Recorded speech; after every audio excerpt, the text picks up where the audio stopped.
Please welcome to the stage, Drew Taylor.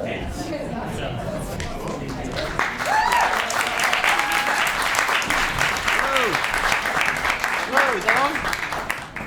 Is it on? No, it's not on, is it?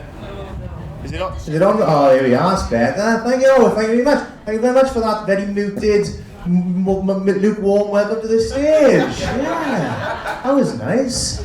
I really enjoyed that. Thank you very much. But we're all enjoying the comedy festival so far? Yeah. Superb. Some people are, some people are not sure I'm on about. It's a comedy festival going on the town at the moment. You're in the middle of it right now. But the big thing with the comedy festival is trying to get big acts to Merthyr, Tydfil, people who enjoy people from the television. But another important part of the festival is promoting local talent. When Bunko said to me he wanted to put a play on the comedy festival, that was the easiest decision I've ever had to make. We couldn't have a comedy festival in Merthyr without Gilmore Productions, could we? No. Okay, just to check who's in the audience this evening. Anybody here from Merthyr this evening? No. Somebody said no there. Where are you from, my friend? No. Merthyr is from. From Merthyr, oh, superb. Yes, exactly. You can go now if you want to. If you go now, you get pass by bus as well. That's superb. Anyone here been to a Gilmore production before? Yeah. Superb, fantastic. The show sold out in record time as well, so thank you very much. If I always approach is, the most important people in the room are you, the audience this evening. If you want to come out tonight, the show couldn't happen, so thank you very much. Look how things are going to work. You see, we've got two sections. We've got fantastic Hannah Phillips in the first section. Superb. Then we've got a short 10-minute break to quickly have a drink. No time for smoking, no time for poos. Quick drink, and then back up here as quickly as you can. Okay. The gentleman from Merthyr is panicking even more now. And then after that, we've got a second section. The man whose hair grew black.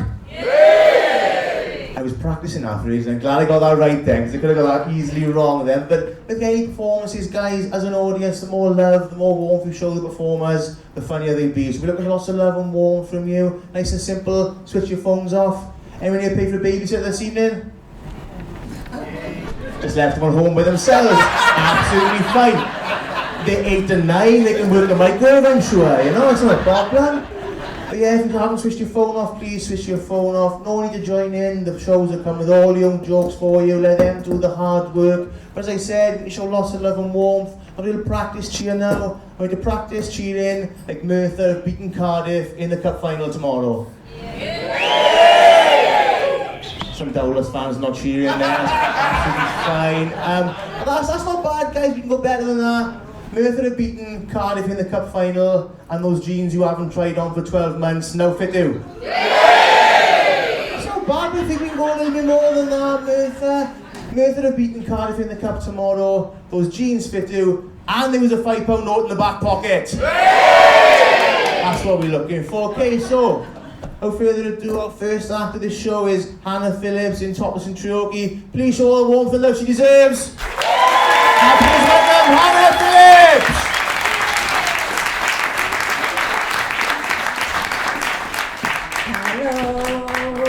Hello, thanks for having me.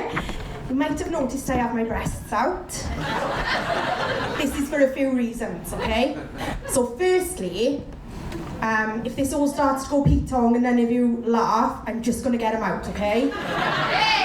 Yeah, because who doesn't find a rack this size being out on a Saturday afternoon in Merthyr funny, okay? That's the first thing. My friend Phil's here and he's like, please don't laugh, please don't laugh. Secondly, it's my birthday on Tuesday, so thank you. So after this I'm going out to get absolutely shit-faced. And if I've learned anything over the last 33 birthdays, it's the more booze you show, the more booze you get. And I'm a parent now, so I'm all about the booze. I spend a lot of time drinking. And thirdly, the show is called Topless in Treorchy, so unlike this weird dressing gown thing, it's quite a fitting look for a fitting title, I thought, so there we go.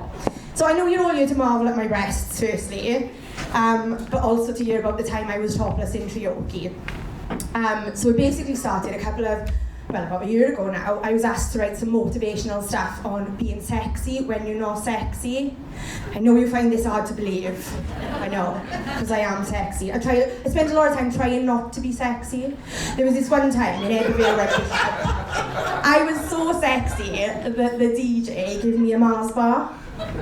I mean, apparently he offered it to everybody else, and I was the only one that took it, but still, you know, he gave me a Mars bar for my efforts.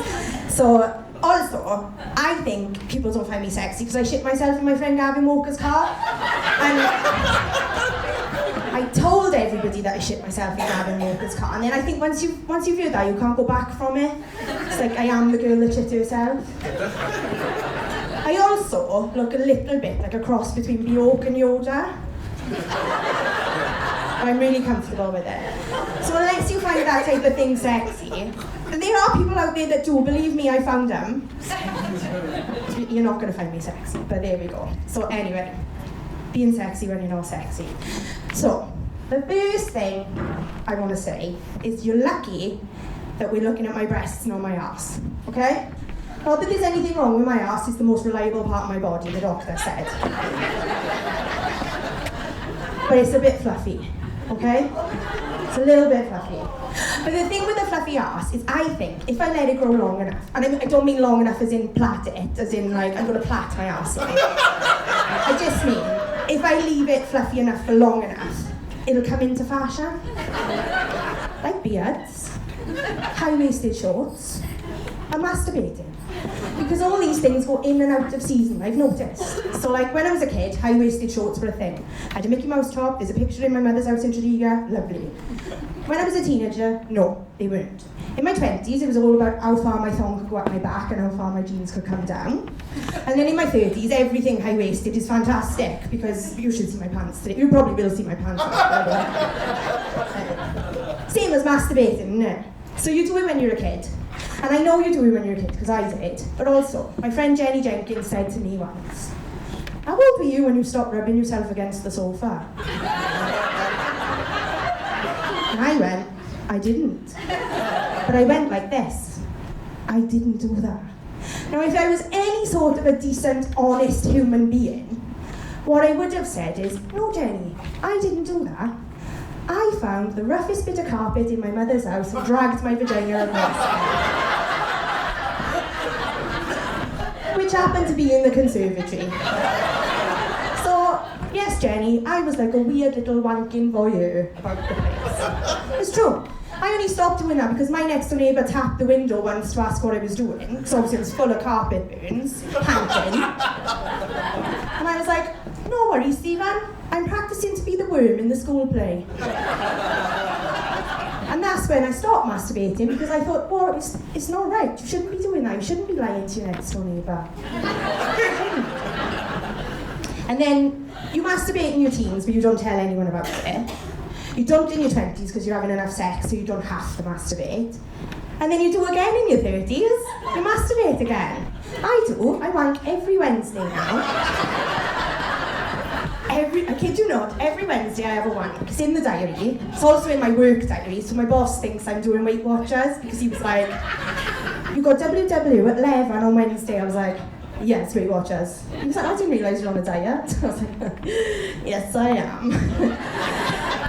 Anyway, so I found out that, well, I like wanking on Wednesdays because this was part of the journey of finding out what sexy is when you're not sexy. I know I'm sexy, I know I am. So yeah, started wanking on Wednesdays. So I went, for the first thing, because I did it like a proper writer, proper research day, and I was like, right, you need to get your vibrator out. Then I realised I'd sold the vibrator with a bedside cabinet table on Gumtree a year previously. Okay, so my vibrator's in Bridgend somewhere living his best life. So I promise you we went back clean, because you always put your sex toy, you clean them and then you put them back, okay? Apart from the one time I found my mother's when I was a kid.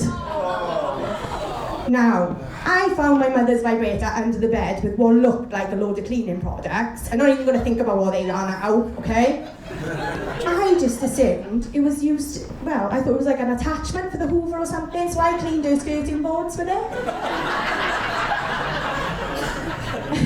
and then put it back in the box. So that's the only time that my sex toys have been dirty, and they were my mother's, which is really weird. Anyway, so yeah. So I thought, right, I'm going to have to go to Ann Summers anyway because I needed to get skin-coloured stockings because I booked on to have a naked photo shoot because I thought if anything's going to make you feel sexy, having a naked photo shoot will. It doesn't, by the way, because I had to drive to Birmingham naked, like in just a jacket and flip-flops because you couldn't have any lines. When I got there, they did my makeup and they put some weird ear extensions in and I looked like a cross between a man and Cher, which might have been a nice look if I wasn't so chubby and pale. I was like, so that was the least sexy thing I did. Pole dancing, I did pole dancing, but that was a bit awkward because, do you know, pole dancing, you take your shoes off and keep your clothes on. Well, I didn't know this. So I went in shoes and underwear and the girl was like, you need to put some clothes on and take your shoes off. I was like, I'm sorry, this is what I do. Because I did that at the doctor's once. I went for a tetanus, took my trousers down. By the time he turned around, he was like, put them back up! It's in your arm! That would have been okay, we could have got over that. But as I pulled my trousers down, a load of foliage fell out of my jeans. I honestly now, leaves all over the floor. And he was like, oh, they've been on the line, have they? I was like, yeah. My line is like, it might as well be in the city centre, there's no trees for miles. But I still don't know where all these leaves came from. So, anyway. Ann Summers, stockings, went to buy a vibrator. Buying a vibrator is not sexy, okay? There's nothing sexy. There's nothing sexy about going to Ann Summers, okay? So the first thing that wasn't sexy about it was a married couple, Paula and Paul, I kid you not, these are their names, been married 20 years, having a full-on, the worst argument I've ever seen in public over the lube in the bargain bucket. He wasn't prepared to buy the strawberry stuff unless it was 40% off. She wanted the strawberry stuff. I was like, mind-blowing. So the second thing that's not sexy about buying a vibrator is it was like a gang of young boys there. You can picture the type now, right by the display dildos, poking them into like the scaredest looking boys' ear. Nothing sexy about that. Nothing sexy about that. And the worst thing that happened in Ann Summers was the sexiest shop assistant I have ever seen in my entire life recommending these skin colour stockings because they'd hide all my cellulite. It's like, cheers, Stacey with an eye, you skinny, sexy bastard. I haven't got that much cellulite, I'm just chubby. So that was all a bit stressful. So then, well, I completely lost my thought then because I was so tamping with Stacey. Really tamping. You can't imagine how angry I was coming from there. So yeah, so this is, oh yeah, that's what I was going to say. My theory on Brexit is because... My theory on Brexit is because vibrators are so complicated these days. So us ladies now, because most of us aren't, I don't care what you say, most of us ladies now can't get ourselves off on these vibrators because they're so complicated. So obviously I get back with one and I'm like, I have no idea what to do with this. Probably clean the skirting boards because that's what they look like. Anyway, so I think we're all stressed and then we're confused and we voted to leave. That's my opinion on it. Right, because it's just so complicated. And I know this because I know why vibrators were invented. They were invented because back in the day in the lunatic asylum, Dr. Dan realised that if one of his patients had an orgasm, she'd calm down about 300%. Like, I don't know whether that's the exact statistics, but literally, somehow a professional worked out that if a woman has an orgasm, she calms down. I mean, I dread to think how they found that out. Imagine her now howling at the moon and here he comes prescribing a wank. Can you imagine? I know you're a bit stressed, but if you have a little wank, you'll be fine. Okay, Dan, thanks. I've named him Dan. But yeah, so I'm a bit curious to whether there is an actual research study into this 300% like calming down. I know I calm down after an orgasm. I know for a fact because Scott, long-suffering husband, came home with a £3,000 towel rail in the form of a mountain bike. And I was like, what the fuck? And he just went, but I've got an hard-on. And I was like, damn it, I'm angry, but I also have a high sex drive. And then we were planning biking holidays and stuff, so it was fine. So I know for a fact that you do calm down after an orgasm. But I think, because of the amount of porn I watch, I would definitely have the cookies for, the advert for, come and get involved, be a human guinea pig. And imagine helping the world. Imagine being part of that research study, helping the world via orgasms. I think that'd be great. I'd be so happy to do that. But alas, I have a 9 to 5. Anyway, so I'm just going to tell you, I'm going to finish off now with telling you about the time I was topless in Treorchy. So bearing in mind, I've been on this massive journey to find out what sexy is, what's sexy not, what makes me feel sexy. So me and Scotty Boy are out in the run, as you do, sometimes we do. And we get a taxi back and we're going over the Rickos Mountain and Scott's like had a few, so he's like proper talking to this taxi driver now and he's like, yeah, I do this, I drive lorries, and apparently, I was too drunk to remember, but apparently this taxi driver looks in the wing mirror, sorry wing mirror, sorry girls. That's it, rear view. All about the behind me. Anyway, he looks in the rearview mirror to ask me what I do. And what do? I had taken all of my clothes off, including my shoes, folded them up right next to me, and fallen asleep. And that was how I was topless in Treorchy and also banned from Treorchy taxis. So there we are. Thank you very much, everybody. I really enjoyed the show.